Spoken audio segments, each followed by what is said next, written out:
92. Tell me a little bit about Gladys. What she like when you cared for her? Well, when I first started caring for her, she was walking and talking, and she had quite the spirit. C'est à ce moment-là que les enquêteurs ont compris qu'Elisabeth Wettlaufer, 50 ans, une infirmière apparemment innocente, était en réalité la cause secrète de plusieurs décès. Le 11 août, Jamie Silcox, un patient atteint de démence, a été retrouvé mort dans son lit.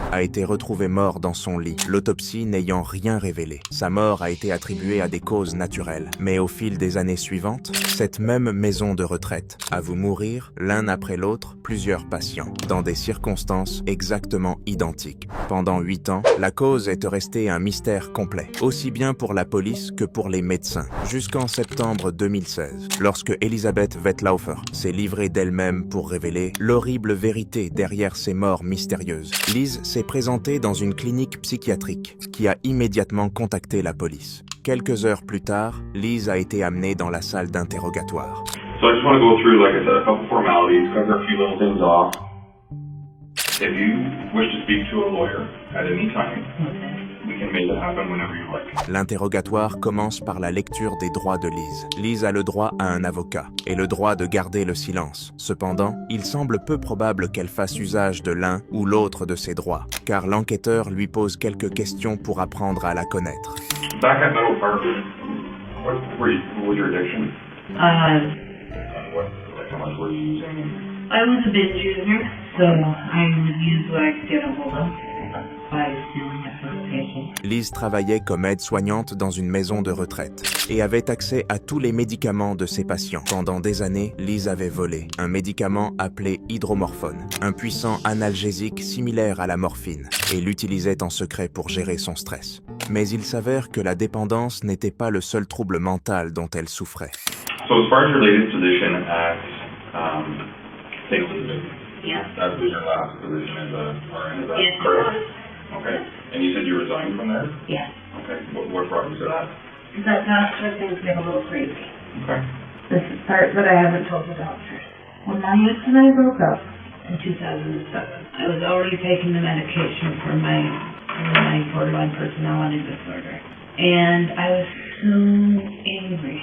And it was like a voice said inside me, I'll use you, don't worry about it. Liz souffrait depuis des années d'un trouble de la personnalité borderline et prenait des médicaments pour tenter de le maîtriser. Cela signifiait qu'elle ne le laissait pas trop l'affecter, du moins jusqu'en 2007, où les choses allaient basculer de façon terrifiante. L'enquêteur décide alors d'augmenter la pression et l'interrogatoire se transforme rapidement en confession.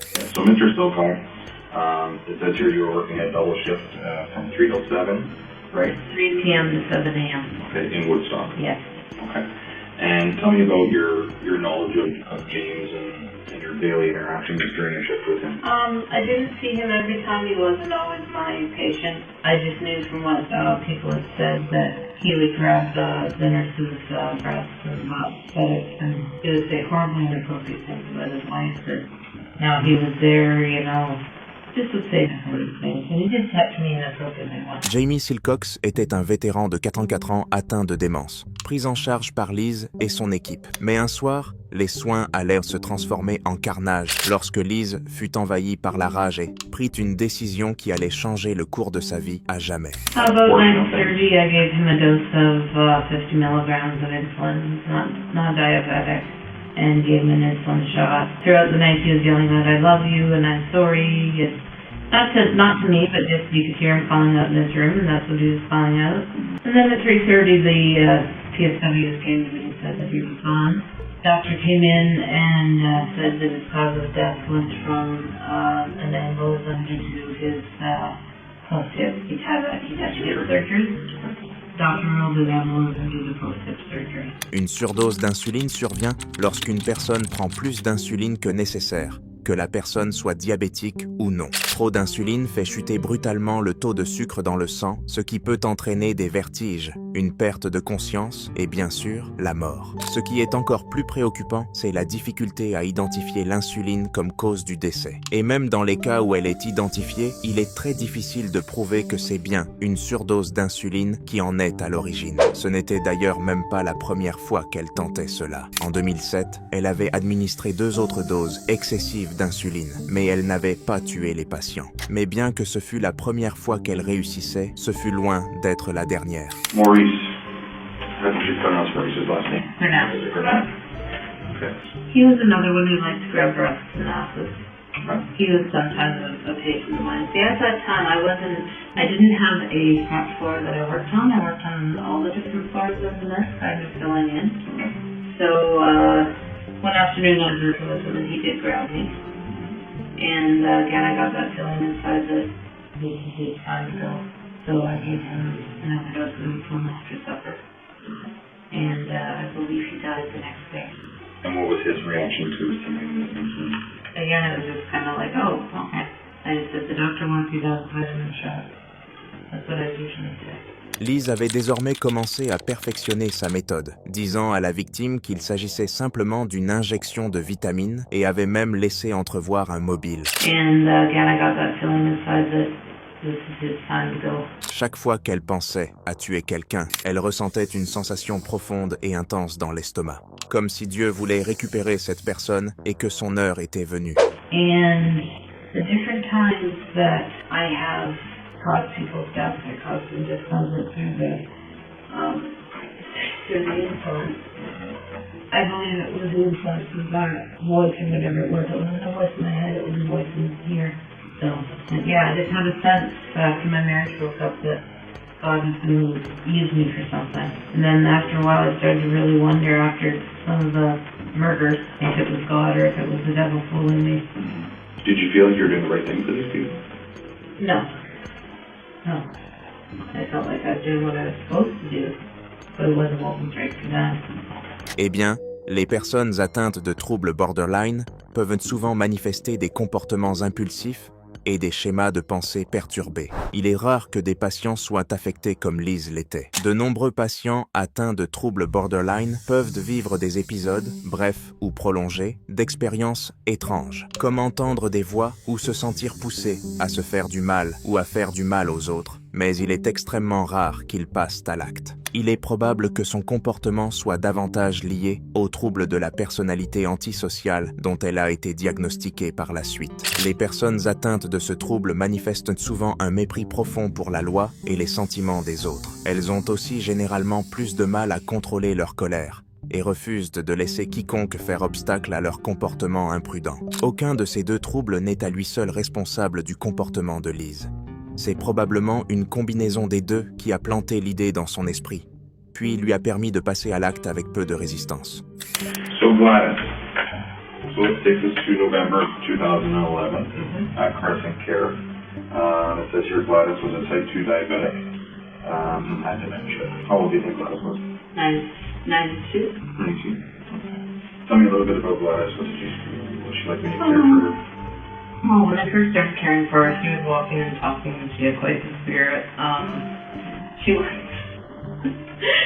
punch a man because she overheard the nurses telling one of the gentlemen, "No, you can't push your wife around. You have to come with us."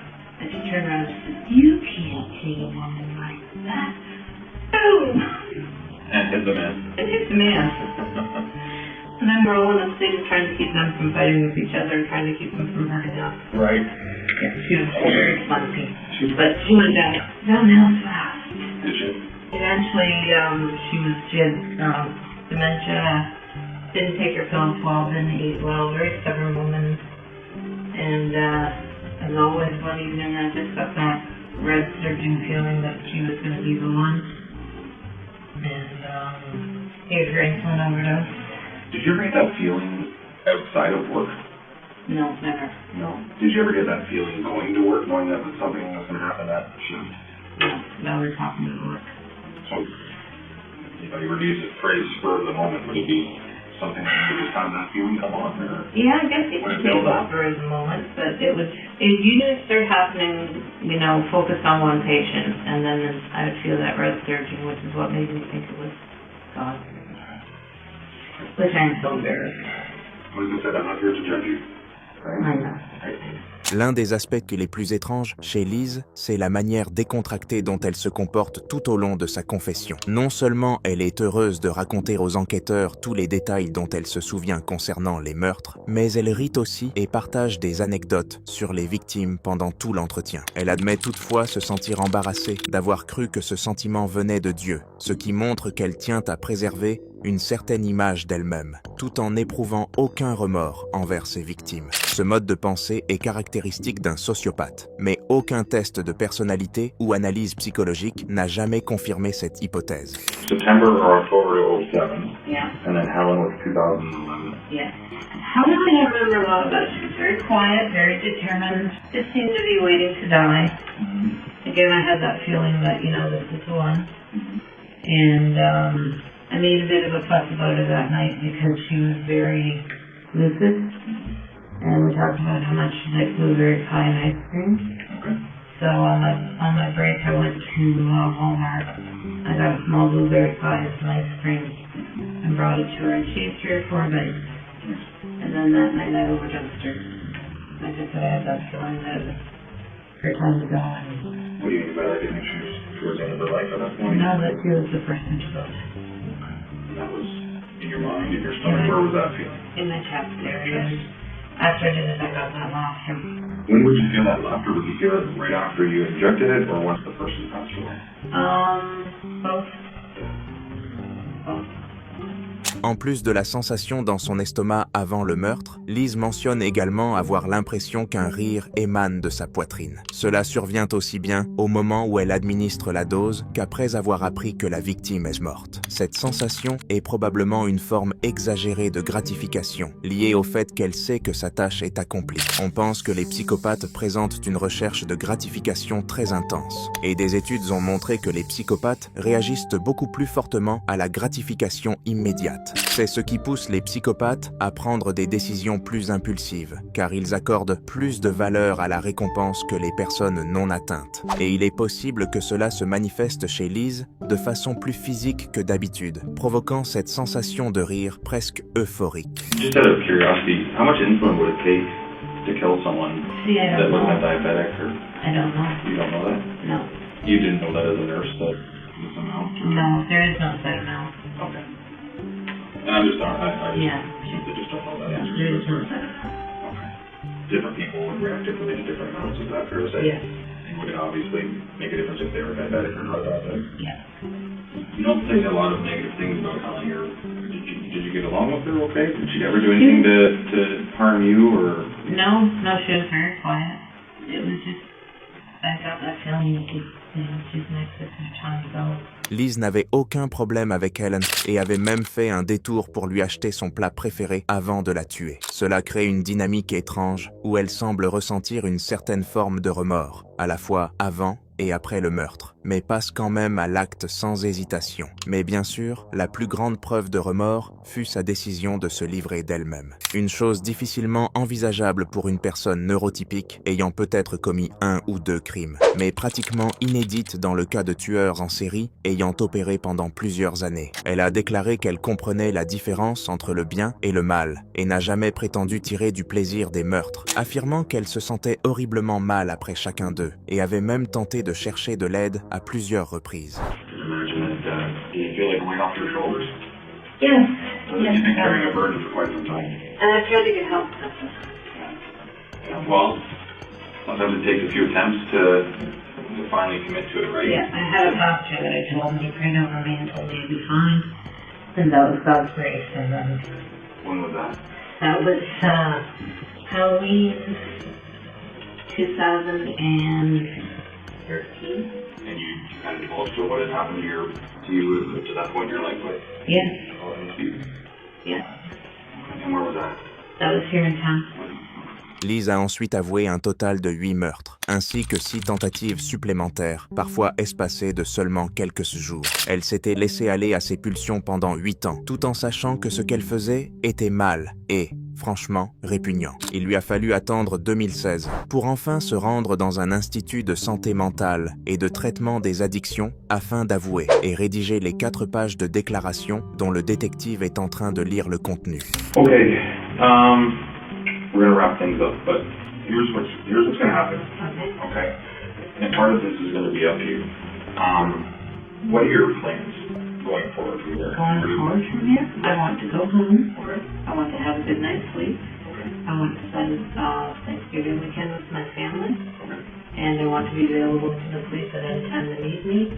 And if I have to come back for trial, I have to come back for trial. Malheureusement, un repas de Thanksgiving en famille était bien loin de ce qui l'attendait. À la place, elle a été officiellement inculpée de 8 chefs d'accusation de meurtre, 4 chefs de tentative de meurtre et 2 chefs d'agression aggravée. En 2017, elle a renoncé à son droit à une audience préliminaire et a plaidé coupable à toutes les charges. Le 26 juin 2016, Elizabeth Wetloff a été condamnée à 8 peines de réclusion à perpétuité consécutive, garantissant que les seules nuits de sommeil paisible qu'elle connaîtra pour le reste de sa vie se passeront derrière les barreaux,